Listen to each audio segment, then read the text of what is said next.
এখন শীত আর শীতের সময় কিন্তু ল্যাব বের করতে হয়, আর ল্যাবটা কিন্তু অনেক দিন পর বের করতে হয়, যার কারণে দেখা যায় ল্যাবের মধ্যে সাদা সাদা অথবা কালো ছোপ ছোপ দাগ লেগে থাকে, স্যাঁতসেঁতে হয়ে থাকে এবং এক ধরনের দুর্গন্ধ বের হয়।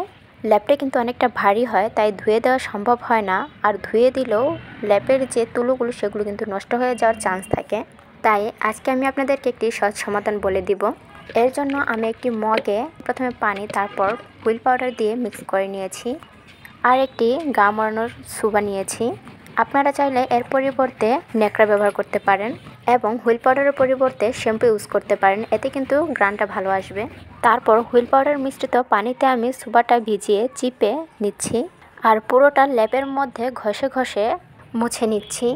যেখানে যেখানে বেশি দাগ সেখানের জন্য আমি সুবাটা হালকা চিপে নিচ্ছি, একটু বেশি পানিযুক্ত রেখেছি আর কি। আর যেখানে দাগ নেই সেখানে ভালোভাবে সুবাটা চিপে তারপর আমি পুরো ল্যাবের এই পাশ ও পাশ দুনো পাশে কিন্তু মুছে নিয়েছি। এইভাবে কিন্তু আপনারা ল্যাব, তুষক অথবা জাজিমও পরিষ্কার করে নিতে পারেন খুব সহজেই। এই যে দেখুন ল্যাব থেকে কতটা বাজে ময়লা বের হয়েছে, সেটা আপনারা পানিটা দেখলে বুঝতে পারবেন। পানিটা কিন্তু কালো কুচকুচে হয়ে গেছে। এরপর শেষ যে কাজটি করতে হবে সেটি হচ্ছে ল্যাবটা রোদে দিতে হবে। রোদে দেওয়ার কারণে ল্যাবের মধ্যে পানি দিয়ে যে মুছে নিয়েছিলাম সেটাও শুকিয়ে যাবে এবং ল্যাবের মধ্যে যে একটা দুর্গন্ধ ছিল সেটাও কিন্তু আর থাকবে না।